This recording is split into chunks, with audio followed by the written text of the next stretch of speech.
Welcome to this episode of the Million Dollar Mastermind, where we get real world insights on winning from people who have accomplished amazing things. I'm your host, Larry Weidel, and let's get going. I'm here talking with Bill Whittle from Louisiana, and I guess Baton Rouge. Is that right, Bill Whittle? That's right. Baton Rouge, been here for 40, 50 years. 40, 50 years. And went there for college, right? Is that right?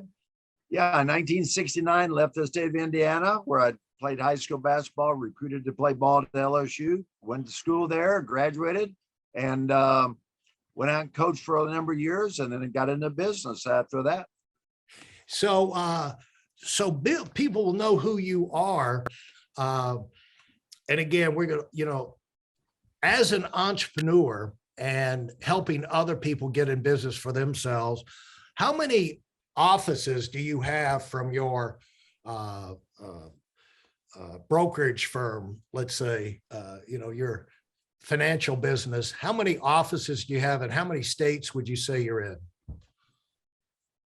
Yeah. Well, Larry, it's like of ours, it's something that you've built, and then the other ones I bought out from other companies. Right. People decided to retire. Yeah, so, probably in 30 different states, about 300 offices.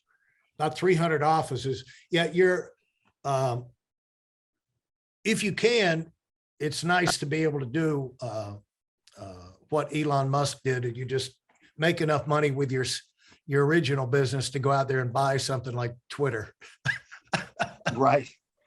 And you did so incredibly well with your first group that put you in a position to absorb others in. That's what, successful companies do. That's a normal progression. And because not everybody is doing well. And the other thing is leadership changes. People that start companies, they don't live forever, and they get other interests. And so as you do well, that's one thing to talk about, Bill, is as you do well, opportunities open up, and you probably never expected that. And so you're probably in a surprise situation that when those things came along. Would you agree? Well, not necessarily, Larry. I did expect it. I've never been surprised anything's happened to me in my life. I did expect it. I really mean that. I'm not saying that arrogant or egotistically. I expect everything great. I'm never surprised when I had a great marriage for 46, 47 years. I'm never surprised I raised great kids. It wasn't by luck.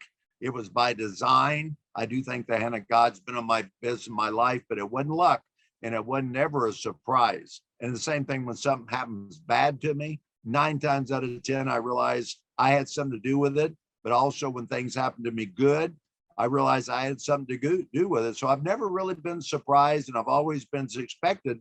Therefore, I'm always prepared. So when the time does come, I expected it. So I'm prepared.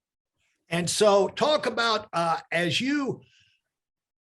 if we get into this thing so people can understand how you think and what your operating mindset is. Where did that come from, and how quick did that come to you as you were growing up?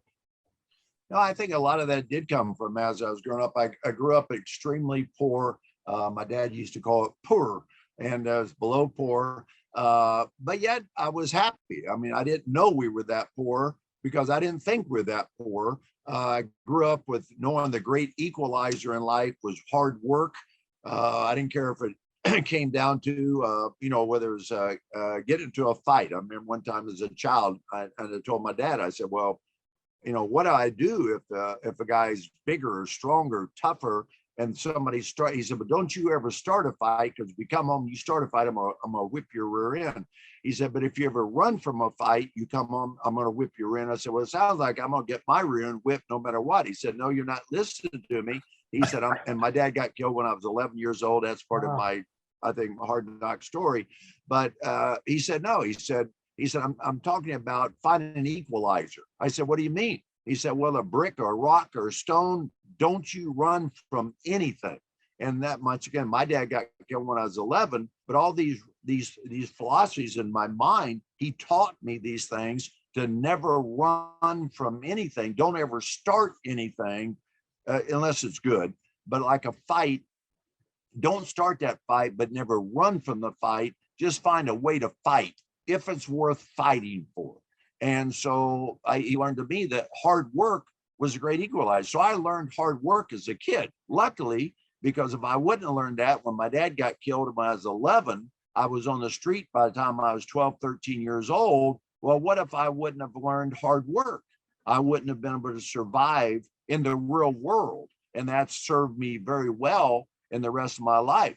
Then there's other principles that my mother, he said, where did I learn it from? Well, I learned a lot of those things from my father, but I also learned from my mother when my dad got killed.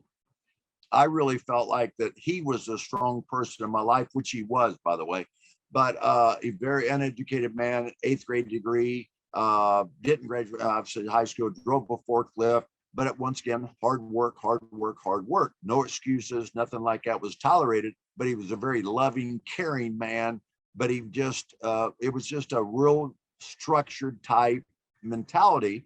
And then he dies, and my mother takes over. And I watched my mother, she was 27 years old, having to provide for 3 of us kids. We had no insurance, no investments, no money, no nothing. So we lost the house, the cars, everything. So by the time I was 12, 13, everything was gone. So I watched my mom go to work at a cabinet shop. She had a 5th grade degree. Watch her go to work at a cabinet shop.